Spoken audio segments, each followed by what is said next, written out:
Nah, oke, kita menggunakan data yang sama. Nah, awalnya kita mempunyai data hanya yang saya blok ini. Ini saya sebenarnya ini di Excel ya, tapi kayaknya di Google Spreadsheet juga bisa sih. Ini saya upload aja di drive saya. Nah, ini dari data awalnya kita hanya punya data ini nih yang saya blok. Jadi kolom benefit ini tadinya belum ada gitu. Nah, di sini seperti langkah awal tadi, yang pertama tadi menentukan kriteria, skala prioritas dari kriteria. Tadi kan kriterianya kita ambil 3, RAM, memori, dan kamera. Nah, di sini kita buat dulu tabelnya, headernya dulu kriteria, RAM, memori, dan kamera. Lalu dibuat juga secara vertikalnya, RAM, memori, kamera. Nah, selanjutnya setelah tadinya kan ini kosong ya, yang saya blok ini tadinya kosong, lalu kita isi sesuai dengan opini kita. Seperti yang tadi dicontohkan itu, kita bilang bahwa kalau cara mengisinya adalah baris versus kolom. Nah, di sini kalau RAM versus RAM gitu, itu skala prioritasnya itu sama karena dia kan kriteria sejenis kan, jadi 1. Nah, selanjutnya tadi kita lakukan langkah yang sama seperti pada materi. Kita bilang RAM itu lebih penting dari memori, RAM itu lebih penting dengan kamera dengan skalanya itu 5 dan 3 gitu. Nah, di sini ketika dibalik tadinya kan kalau yang atas ini RAM versus memori. Nah, di sini memori versus RAM. Nah, ketika memori versus RAM itu hanya mengambil dari 1 per angka yang sudah ada, yang sudah kita tentukan tadi. Di sini 1/5. Jadi kita lakukan input angkanya adalah 1 dibagi 5. Nah, begitu juga dengan angka-angka yang masih kosong sisanya. Misalkan kayak kamera versus memori. Ini kan kebalikannya dari memori versus kamera. Nah, memori versus kamera kita dapat, misalkan kita lebih condongnya ke memori misalkan. Jadi memorinya 3 gitu. Nah, di sini berarti di sininya 1/3. Di sini. Kalau misalkan RAM dengan kamera 3, berarti kamera versus RAM 1/3. Jadi tinggal dibalik aja antara segitiga atasnya. Kalau dalam matriks berarti segitiga atas dan segitiga bawah itu tinggal dibalik aja 1 pernya. Gitu. Nah, selanjutnya sesuai dengan langkah yang kedua. Langkah yang kedua itu tadi menghitung membagi setiap selnya dengan jumlahan atau total dari kolom. Jadi di sini seperti yang terlihat kita sum dulu atau kita jumlahkan dulu kolomnya. Kolom 1, kolom 2, kolom 3 kita jumlahkan masing-masing. Lalu setiap nilai dalam sel ini akan dijumlahkan ke total kolomnya. 1 dibagi dia 1,5 ini, 0,2 dibagi 1,5, 0,33 dibagi 1,5. Dengan perhitungan Excel biasa, dan kita dapat hasilnya seperti ini, pembagian biasa di dalam Excel. Setelah itu didapat nilai yang di kotak kedua ini, lalu kita rata-ratakan dari setiap barisnya. 0,6 sekian ditambah 0,7 sekian ditambah 0,4 sekian dibagi 3. Jadi 0,62. Lalu kita ubah dalam bentuk persentase. Nah, baris kedua dilakukan dengan cara yang sama, dirata-ratakan dan diubah menjadi persentasenya. Dan kalau ketiga baris ini kita jumlahkan, hasilnya adalah 100% atau 1. Gitu. Nah, ini kita sudah dapat persentase untuk kriteria awalnya, kriteria besarnya. Gitu. Nah, selanjutnya kita mulai masuk ke spesifikasinya. Dimana kalau RAM itu ada 3 nilai atau 3 kriteria lagi gitu. Yaitu RAM 2 GB, RAM 4 GB, dan RAM 8 GB. Kita awalnya ini juga kosong ya. Ini awalnya kotak kosong gitu, dan kita isi dengan cara yang sama seperti yang kriteria tadi, sesuai dengan opini kita masing-masing. Nah, di sini secara opini saya bilang bahwa tentunya kalau RAM 2 dengan RAM 4 tentunya menang RAM 4 gitu kan. Dan 2 dengan 8 lebih jauh lagi, pasti menang 8 gitu. Jadi kalau 2 dengan 2 itu kan baik lagi ini cara perhitungannya itu kan baris versus kolom. Nah, di sini baris pertama itu kan RAM 2. Kalau dibandingkan dengan 4, tentunya menang 4, menang kolom. Yang artinya misalkan kita bilang di sini 4 itu menang, kalau dalam skalanya itu berapa? Saya bilang skalanya 3. Karena dia yang menang itu kolom bukan baris, jadi saya input nilainya adalah 1/3. Nah, kalau di sini kan kalau kriteria yang atas itu kan yang menang yang baris, si RAM-nya yang menang. Jadi kalau yang menang yang barisnya kita bilang enggak pakai 1/, kita bilang langsung skalanya.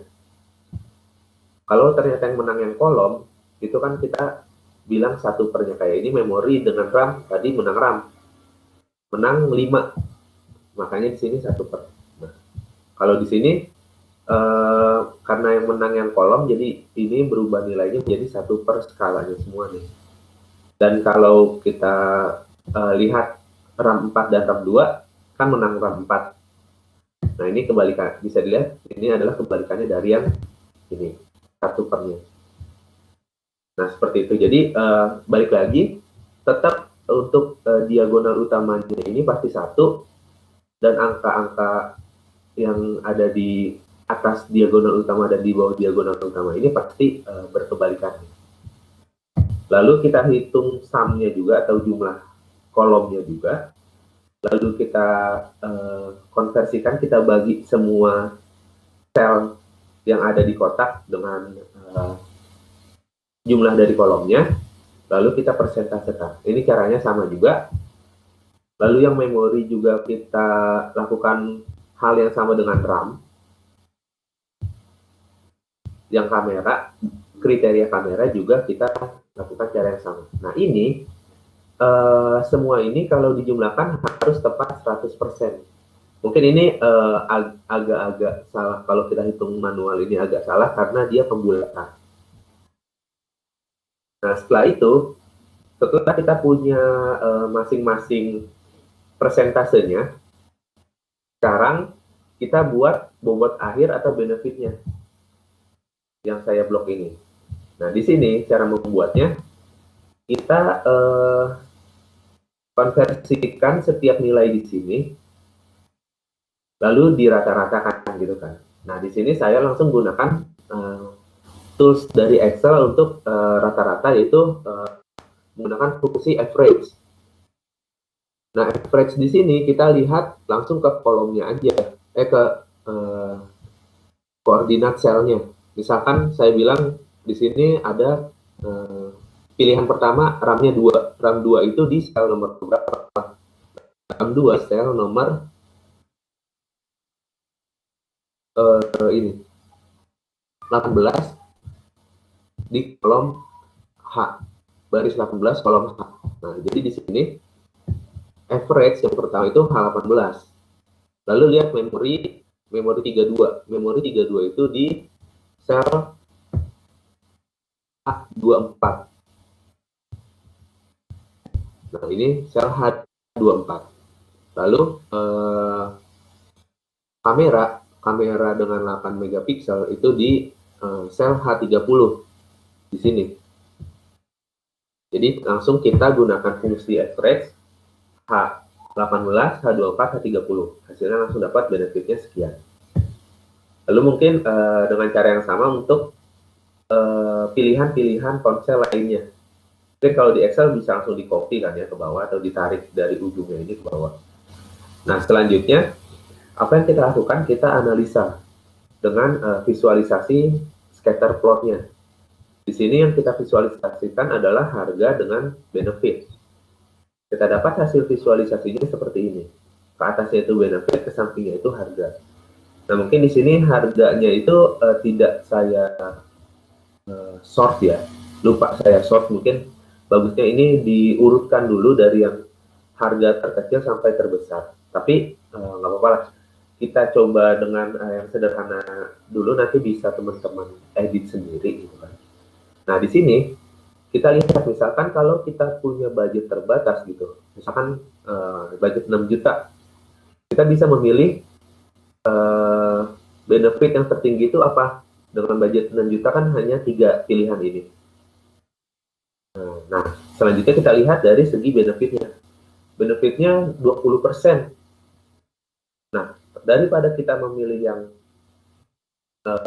harga 6 juta, kita bisa memilih harga yang 4 juta dari benefit yang sama, tapi harganya lebih murah. Itu kan lebih menguntungkan juga kan di kita. Nah, kalau kita berbicara tentang benefit tertinggi dengan tidak menghiraukan budget atau harga, tentu kita akan mengambil yang paling atas, yang harganya juga 20 juta gitu kan. Tapi baik lagi, jika kita punya kondisi tertentu, misalkan dengan budget terbatas, itu kita bisa melakukan beberapa pertimbangan dari opsi yang kita punya. Itu mungkin atau salah satu fungsi atau manfaat dari AHP ini. Kita bisa menentukan pilihan itu berdasarkan keadaan kita, baik itu psikologi kita ataupun kondisi yang ada pada kita. Karena psikologi itu kan berarti dari perasaan atau dari opini kita menentukan skala prioritasnya. Lalu setelah itu, setelah dapat hasil analisanya, kita lihat berdasarkan kondisi kita di sini. Kondisi kita, misalkan budgetnya berapa, kita bisa mendapatkan benefit atau keuntungan yang optimal dengan harga yang bisa dibilang dengan harga yang minimalnya. Nah, ini implementasi di Excel-nya. Jadi sebenarnya cukup sederhana. Kita hanya bermain di yang pertama tadi skala prioritas, lalu kita bagi berdasarkan jumlah kolom, lalu dipersentasekan. Kita lakukan pertama di kriteria besarnya, lalu selanjutnya spesifik ke masing-masing kriterianya, seperti itu. Nah, kebetulan yang kedua juga saya mencoba dalam bentuk Python. Ini yang Python kelihatan nggak ya? Oke. Dalam bentuk Python-nya, tentunya pertama kita siapkan dulu data yang tadi ini. Datanya cukup ambil segini aja, lalu save. Kalau saya save-nya dalam bentuk CSV. Nah, di sini ambil dalam bentuk CSV dengan library Pandas. Lalu saya mengadopsi cara dari Excel ini. Jadi saya pertama bikin dulu kriterianya. Lalu di sini saya ini agak error ya. Nah, di sini saya membuat dari kolom selanjutnya ini. Kolom RAM, kolom memori, kolom kamera. Nah, kalau di sini saya menggunakan tools atau library dari Python untuk widget. Jadi nanti saya memunculkan drop down. Mungkin bisa saya contohkan di sini.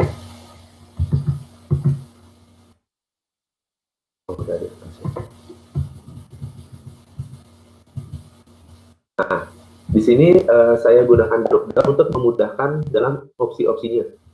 Jadi misalkan di sini RAM versus RAM itu saya pilih satu, misalkan gitu. Dan lain sebagainya dipilih sesuai opini masing-masing, perasaan masing-masing. Di sini saya mengikuti contoh yang udah ada aja, lalu saya masukkan nilai yang sama. sehingga dapat pertama tabel dari kolom kriteria seperti ini. Nah, ini sama dengan ini, sama dengan kolom pada Excel yang ini. Saya buat dulu, yang pertama saya masuk nilainya, lalu saya sum atau jumlahkan per kolomnya, lalu saya persenkan. Nah, cuma di sini saya tidak persen, hanya desimalkan saja. Ini sama, sampai dapat hasilnya yang ini. Nah, selanjutnya setelah dapat kriteria besarnya, mulai spesifik ke masing-masing kriteria, RAM, memori, dan kamera. Nah, ini implementasi dari saya sama menggunakan widget kayak tadi dropdown ini. Untuk input nilai-nilainya, langsung saya gunakan operasi yang sama juga, dapat hasilnya kayak gini untuk RAM. Lalu untuk memorinya saya dapat tabelnya seperti ini. Dan kamera itu dapat tabelnya seperti ini, hasil akhirnya. Nah, dengan cara yang sama juga untuk bobot akhir atau hasil atau benefit, itu langsung saya rata-ratakan. Setelah dirata-ratakan, dapat saya gabungkan ke data awal. Dapatlah seperti ini, seperti pada contoh Excel-nya. Jadi ini saya melakukan langkah-langkah seperti di Excel hanya menggunakan tools dari Python. Didapat hasilnya, lalu saya scatter plot. Nah, terlihat di sini juga ada tadi yang sudah kita lihat bahwa ada benefit yang sama dengan harga yang berbeda, seperti itu. Nah, kenapa saya buat juga versi Python-nya di sini? Karena mungkin dari teman-teman bisa, ini kan masih mengadaptasi dari contoh kasus ya. Mungkin saya bisa menyarankan ke teman-teman untuk membuat versi automasinya. Jadi ketika kita punya suatu data atau suatu problem atau permasalahan, itu tinggal input nilai aja, nanti kita bisa visualisasikan dan muncul solusi-solusi atau pilihan-pilihan keputusannya, seperti itu. Nah, mungkin itu aja dari saya. Saya kembalikan ke moderator. Oke, terima kasih kepada Mas Rusnandi dan Mas Rusnanda yang telah menyampaikan materi AHP yang sangat menarik ya. Jadi mulai dari basicnya sampai tadi ke implementasinya seperti apa. Oke, mungkin untuk teman-teman bagi yang mau bertanya silahkan tuliskan pertanyaannya di kolom chat publik. Nah, nanti materi akan menjawab berdasarkan pertanyaan tersebut. Oke, mungkin sambil menunggu teman-teman bertanya nih, Mas Rusnandi dan Mas Rusnanda, saya sudah menyiapkan beberapa pertanyaan. Oke, pertanyaan pertama itu, seberapa baik sih ketetapan keputusan yang dihasilkan dari metode AHP ini?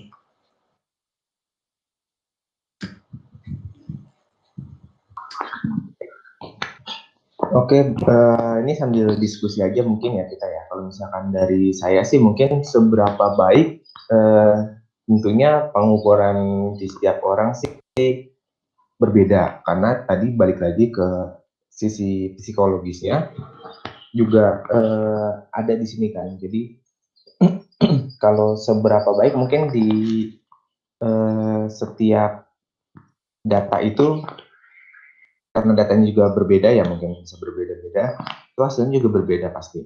Tapi di setiap hasil yang kita dapatkan tentunya hasil yang kita peroleh adalah hasil yang merepresentasikan atau paling merepresentasikan yang kita inginkan gitu, karena sesuai dengan psikologi kita. Jadi untuk ukuran seberapa baik mungkin berbeda ya dari ukuran-ukuran lainnya. Misalkan kita berbicaranya di pendekatan lain, misalkan machine learning, deep learning, itu kan kalau klasifikasi regresi itu kan punya ukuran-ukuran sendiri, metrik-metrik tersendiri, misalkan akurasi, mean square error untuk regresi dan lain-lain. Nah, kalau di sini berbeda ukurannya, tapi yang bisa saya sampaikan adalah ukurannya mungkin tidak bisa serta-merta langsung representasikan dengan angka mungkin ya, seberapa baik keputusan yang kita buat, tapi yang bisa saya sampaikan di sini adalah keputusan yang dibuat berdasarkan AHP ini adalah keputusan yang paling merepresentasikan dari apa yang kita inginkan gitu, dari opsi-opsi yang ada seperti itu. Karena balik lagi masuk ke sesi psikologis yang tadi gitu. Nah itu kalau menurut saya mungkin ada tambahan dari Mas Rusnanda. Iya, benar, karena AHP ini yang saya rasakan ya. Jadi AHP ini kan benar-benar dari perpaduan antara yang logik atau perpaduan dari logik atau matematisnya gitu, dengan psikologi atau sesuatu yang sifatnya opini atau perasaan gitu.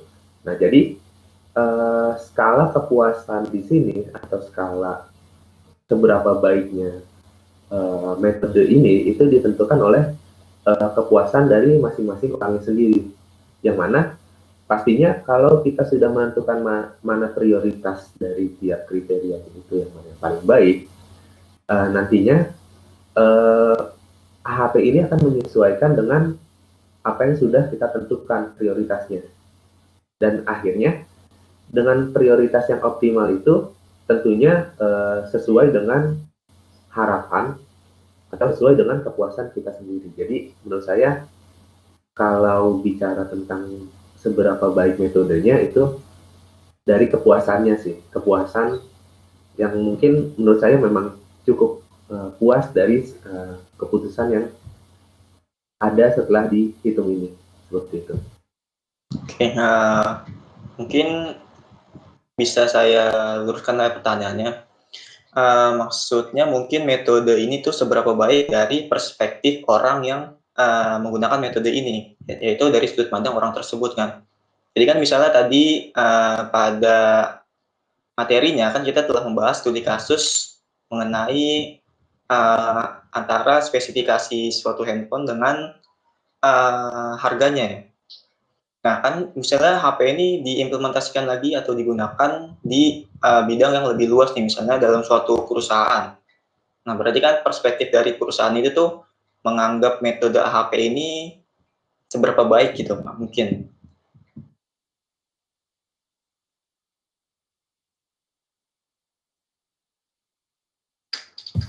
Oke. Menurut saya sih memang balik lagi saya juga belum menemukan standar standar akurasi, atau istilahnya kan kalau di machine learning itu ada akurasi gitu ya. Nah ini saya juga belum menemukan standar yang baku atau yang pokok untuk menentukan baik atau buruknya metode yang udah kita buat ini gitu. Tapi menurut saya ini metodenya optimal kok gitu. Kenapa? Karena di sini kita melihat dari sudut pandang atau kriteria yang ada gitu. Jadi misalkan di sini contohnya kalau kita mau beli HP gitu kan, kita melihat kriterianya ada 3 nih, misalkan.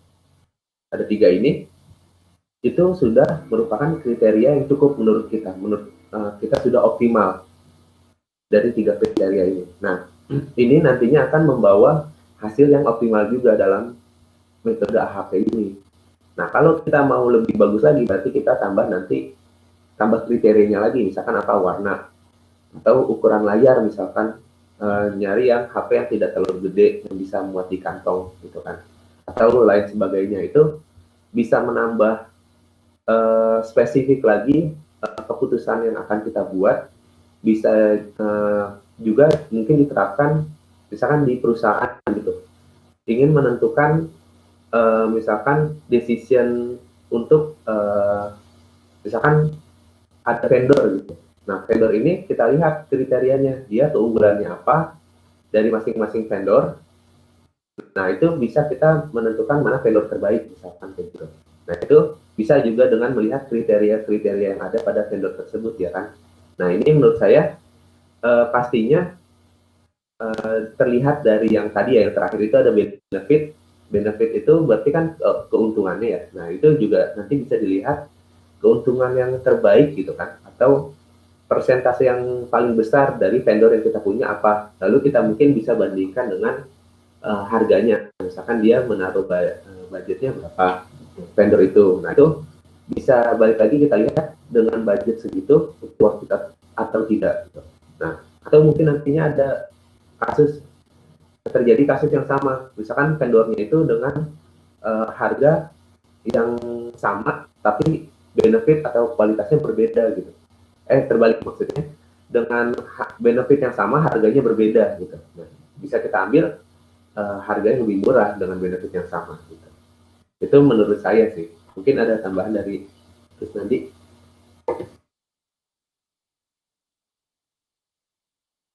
Mungkin sebagian besar sih memang sudah disampaikan, jadi mungkin sedikit menambahkan aja. Untuk di kasus yang tadi gitu kan, memang optimal terutama pada sisi si pemilihnya atau yang membuat keputusan kayak gitu. Jadi mungkin di sini yang paling penting adalah pembuatan skala prioritinya yang tadi. Jadi kalau misalkan kita terapkan di orang lain atau di perusahaan ke perusahaan lain, nah itu paling tinggal di setup skala prioritinya, pengennya gimana nih dari perspektif tiap orang gitu atau perspektif perusahaan, set skala prioritinya, nanti keluar opsi benefitnya itu berapa aja, nilai benefitnya dan opsinya itu seperti apa. Gitu. Oke, terima kasih atas jawabannya. Oke, teman-teman, masih diberikan waktu untuk teman-teman bertanya. Mungkin belum terpikirkan, nah, untuk teman-teman lebih dikritisi lagi materi ini, agar kita semua ya tidak hanya bertanya, tapi teman-teman lain juga semakin memahami materi ini. Sambil menunggu pertanyaan lagi dari teman-teman, ini saya ada pertanyaan lagi selanjutnya. Jadi seperti yang kita ketahui ya bahwa metode pengambilan keputusan ini kan banyak ya, nggak hanya AHP aja nih. Nah, menurut Mas Rusnandi dan Mas Rusnanda, apa sih kelebihan kita menggunakan AHP ini dibandingkan metode-metode lain?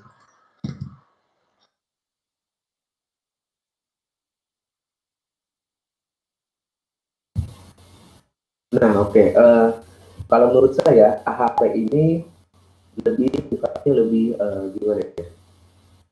Lebih dinamis gitu sih, lebih beradaptasi dengan psikologi kita gitu. Jadi misalkan kalau misalkan kita berbicaranya misalkan tentang machine learning atau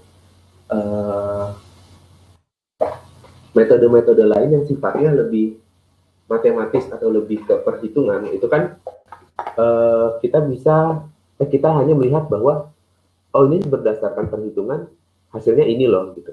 Nah, itu menurut saya jadi kita hanya mempercayakan kepada matematis gitu, hanya mempercayakan kepada rumus.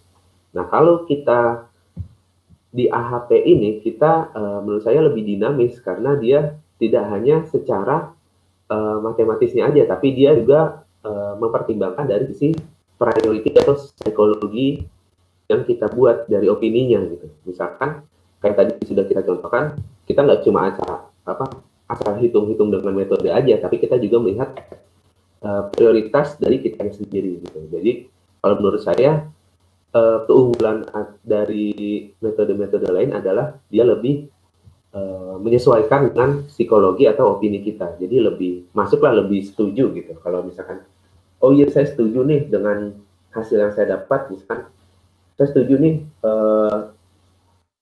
masuk akal gitu. Misalkan kalau kita punya uang dengan budget 10 juta, pasti kita akan ambil yang ini nih, yang benefitnya sama tapi harganya lebih rendah misalkan gitu. Itu maksud saya pasti lebih bisa diterima oleh psikologi kita gitu. Lebih masuk di opini kita daripada hanya mempercayakan rumus dan perhitungan.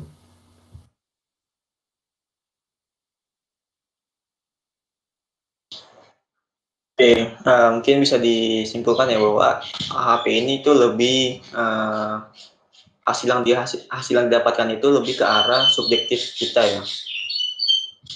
Oke, ini selanjutnya ada pertanyaan dari peserta. Jadi setahu peserta ini di HP ini ada perhitungan nilai eigen. Kenapa di sini tidak dipakai nilai itu? Nah, oke.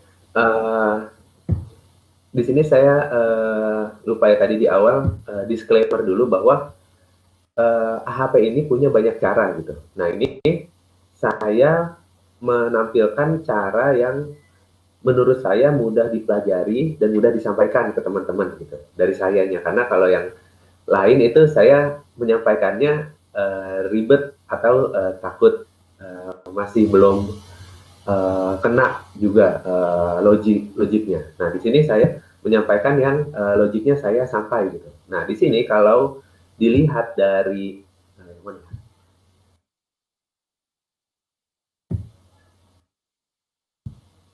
ini.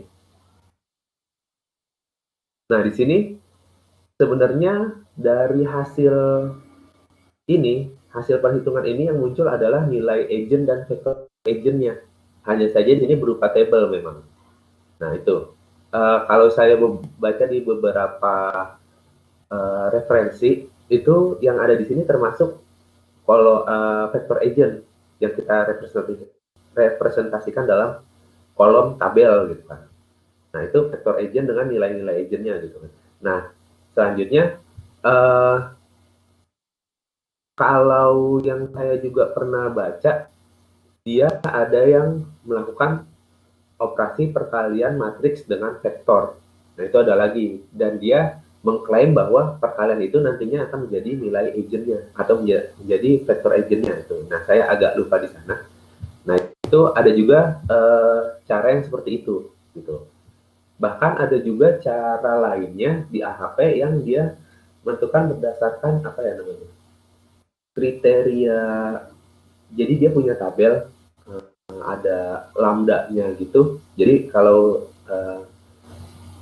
dia sesuai dengan nilai di dalam tabelnya itu, maka proporsinya atau persentasenya baru bisa dipakai gitu. Itu ada juga metode AHP dengan cara demikian gitu. Jadi di sini tidak hanya dengan satu cara gitu, setahu saya AHP itu.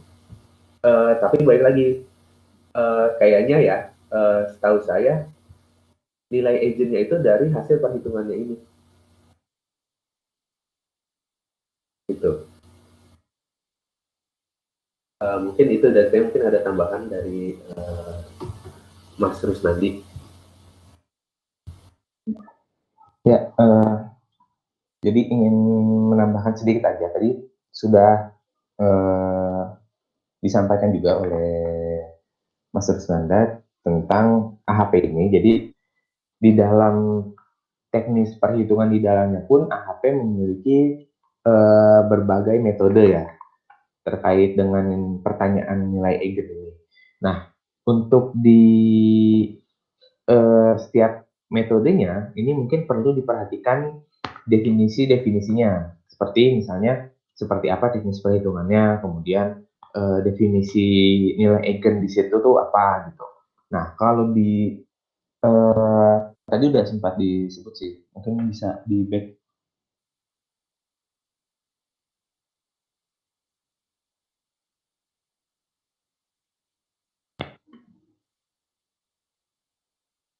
Nah, kalau misalkan di pemaparan yang kami paparkan,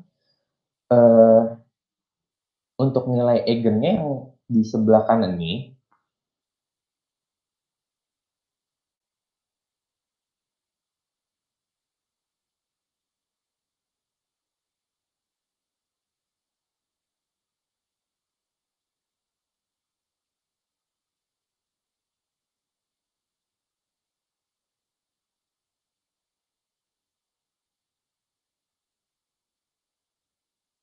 Nah, iya, Pak Laksito Purnomo, ya ada juga metode AHP dengan dia berdasarkan tabel nilai konsistensi, itu juga ada. Jadi dia buat perhitungannya dulu, nanti apakah nilai konsistensi itu kalau nggak salah harus di bawah atau di atas dari nilai tabelnya ya kalau nggak salah. Nah, itu baru dianggap sebagai proporsinya itu atau persennya itu dianggap sebagai nilai yang konsisten atau valid kalau nggak salah seperti itu.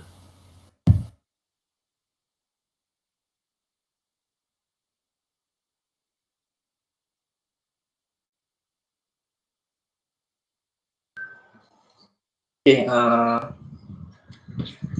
apakah ada yang mau bertanya kembali? Saya beri waktu sekitar 1 menit ya, belum sesi ini ditutup.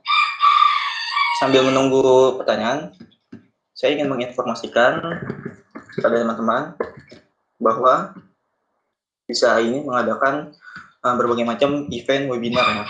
Jadi teman-teman bisa cek aja event-event tersebut di chat yang saya tuliskan di kolom chat. Di sana banyak teman-teman bisa lihat banyak event-event. Mungkin jika teman-teman tertarik pada salah satu eventnya, teman-teman bisa langsung daftar pada web tersebut. Untuk selanjutnya, teman-teman juga bisa mengikuti media sosial, akun-akun media sosial dari BISAI ya, seperti Instagram, Medium, YouTube, Twitter, Facebook, dan lain sebagainya. Kenapa saya sarankan demikian? Karena info-info dari BISAI itu melalui media sosial tersebut.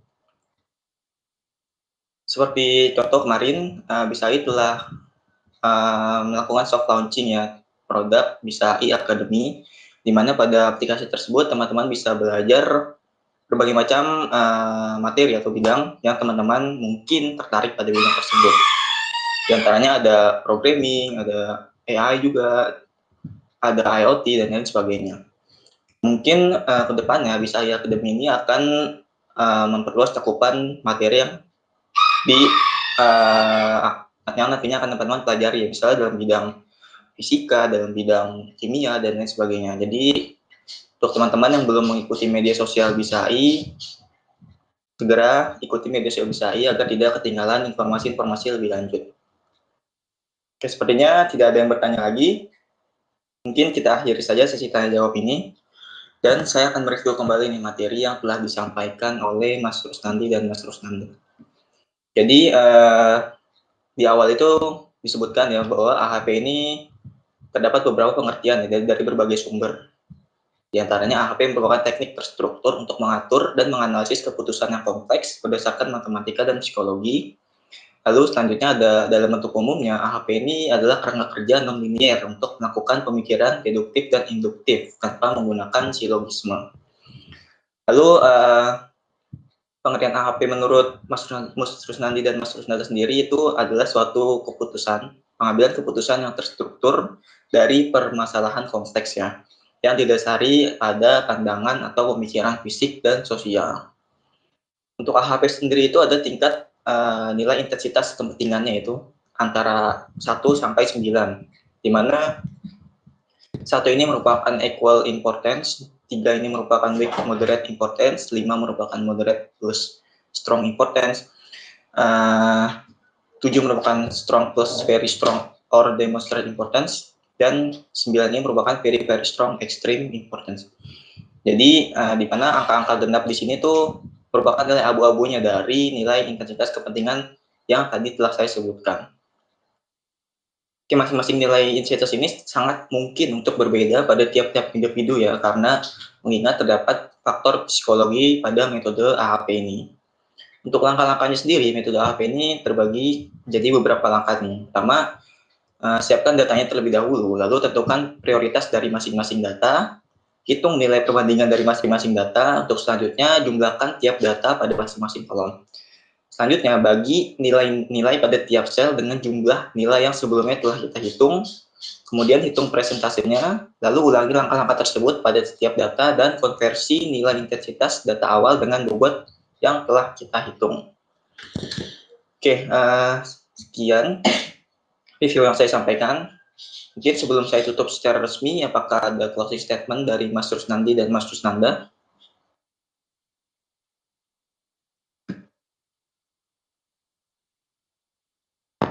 Oke, baik.